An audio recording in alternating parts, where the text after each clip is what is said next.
56 nights crazy. I think 56 nights crazy. I think me and Yes go crazy. I think me and Young go crazy. Hey guys, welcome back to my YouTube channel. Class today. Yeah, made it a little better.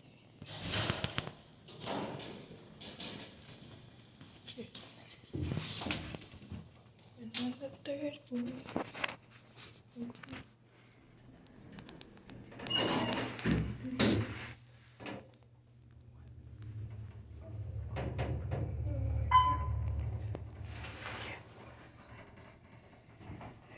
So, yeah.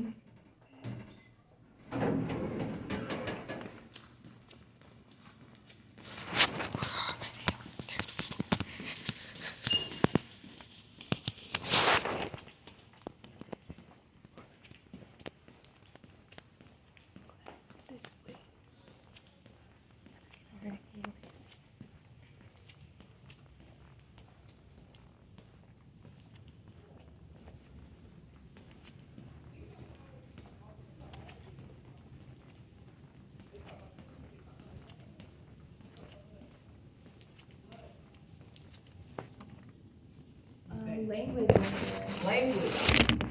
And all of these that we've named thus far are kind of connected to culture. So a lot of the people, I guess depending on the groups that we're talking about, culture and essentially how their race impacted how their culture was perceived, or whether they were connected to their culture or not. Does that make sense? So a really great example was the Latinx. Well, actually, that's me jumping ahead. So I'll go ahead and go to this next part. So we already kind of know what race is, and race isn't just about race isn't just about your skin color. Oh, I'm so sorry. I put a note on the back of this. Okay. So when we're talking about race is, of course, like I said, about phenotype, but it's about how you're treated because of that phenotype that you have, that hierarchy. And so when we are talking about like kind of creating, these racial categories, because we looked at the U.S. Census and we saw how, the way that race was perceived in the first U.S. Census. Does anyone remember what those three racial categories were? Free whites, free others, slaves. Yeah.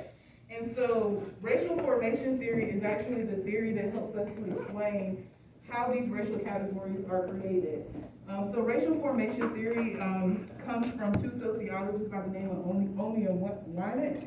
And racial formation theory essentially says that that the process by which we have these socio-historical designations of race are created and manipulated and inhabited, transformed and destroyed. Essentially what this is saying is that the way that we understand racial categories, we have to understand, like I said, the social history of the society, because that's why we have a racial category for free white males and females, all other persons enslaved. That indicates that what was happening in society historically. Slavery. You can't have, we know that those are the categories, so those are why those categories were created.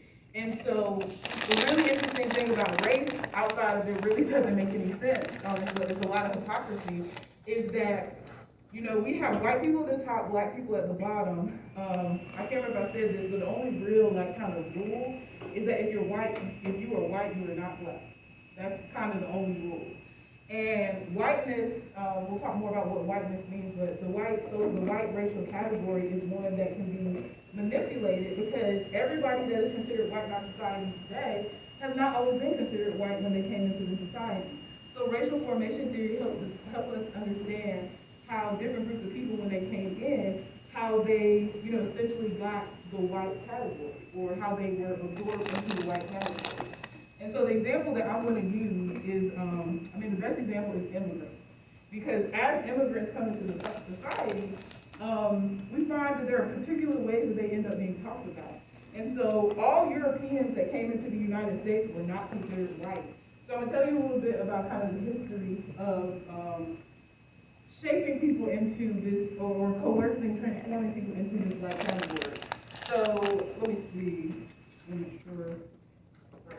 Okay, So between 1866 and 1925, there were about 13 million new immigrants that came from Southern, Eastern, and Central Europe.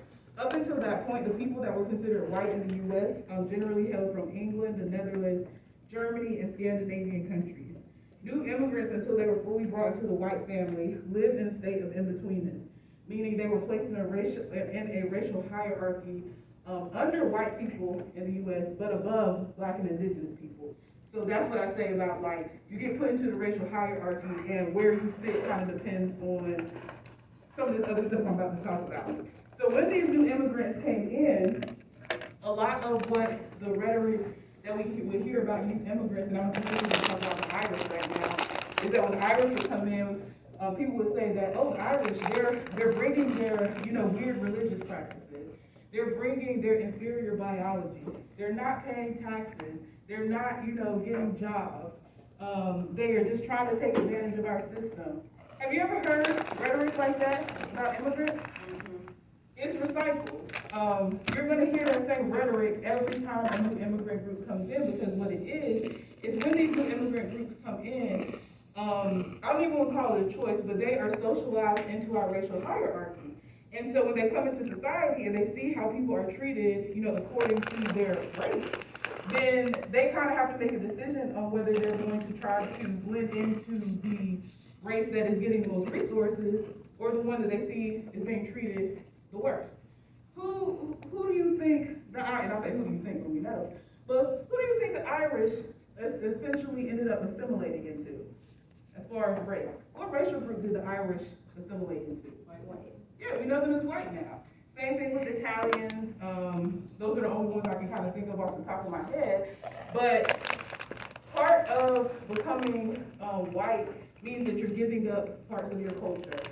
In the video about Latinx and Hispanic people, that's what a lot of the people in the video were talking about. It's like, we came in, we're giving up our language. I want to dress like my American friends. I want to talk like my American friends. And we say American, but American is kind of standing for white. Because when we are talking about other racial groups of Americans, we might say Asian American. We might say Hispanic American. We might say Black American. But it's understood that American just means white. And it's not to say that people don't use white American, but you're going to hear American more than you're going to hear white American. Does that make sense? So when we're talking about this racial formation, the thing about racial categories is that depending on what's happening in society, groups of people can be absorbed into whiteness if it makes sense for what's happening at that time. So all the people that are considered white right now may not necessarily always be considered white. A really great example is Jewish people.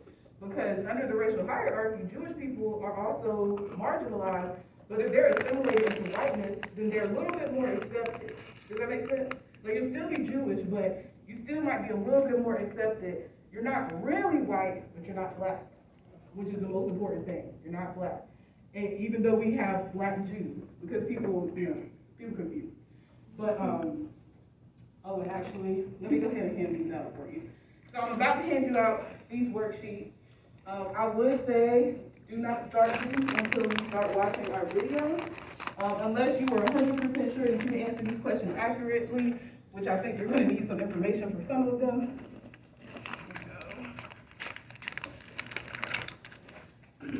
And so I want to talk about, kind of these consequences of ethnic and racial stratification. So now that we know that there are different racial categories, we know that there is a hierarchy.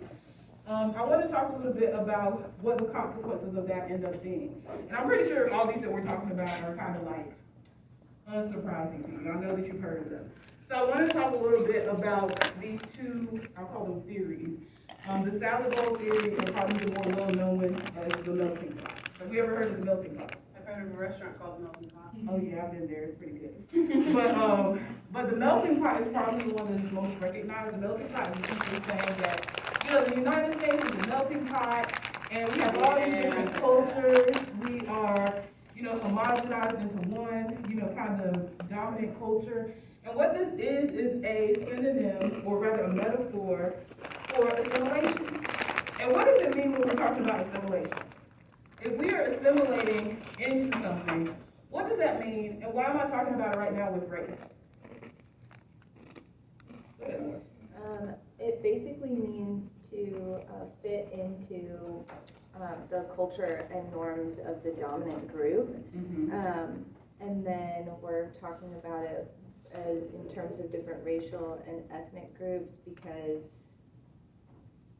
basically it's like having to give up your culture and various aspects of identity in order to melt in, blend in. Yeah, and when we're talking about assimilation, you're exactly right. It's about kind of these marginalized cultures being expected to take up or adjust to the practices and these social norms of European people. Does that make sense?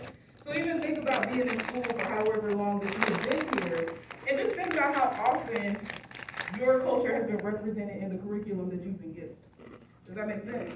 Because you're learning about things for a particular reason, and so it's easier to assimilate people into the society if you have an institution that helps you strip them of their culture.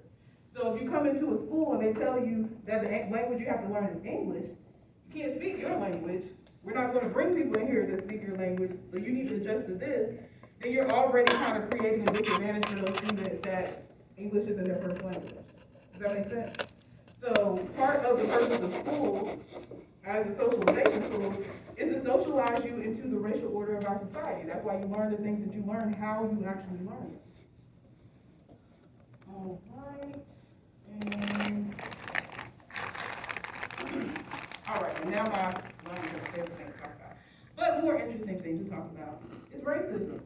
And when people generally, because I'm not going to ask if you know about racism because I know you don't. So when people generally define racism, how do you think the average person is going to define racism? Discriminating against a person because of their skin color. In a negative manner. Anyone else want to answer that, or I give you my definition of racism? Is that generally how you all understand racism to be, kind of this negative perception? So, most people would define racism as just this belief that one race is superior to another, but that's also a very empty definition because it really doesn't, go far enough to really describe it, because the belief that, one racial group is better than another, I would actually call that prejudice, kind of having these negative feelings about different groups because of their group membership. So I would actually say that's more of a prejudice. And so how I would define racism, or lots of social scientists, is that racism is actually prejudice plus power. Because lots of people can have lots of negative thoughts about lots of people for lots of reasons. But when it becomes an issue is when people have power to actually do something with that. And so racism, to call racism just a feeling, really underrepresents how it actually shows up in real life.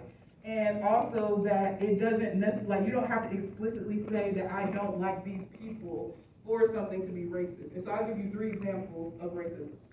So the way that we treat immigration is probably, I won't say the best, but one of the best examples of what we would call institutional racism, because you don't need, it doesn't even matter what individuals believe, because we have institutions that produce outcomes.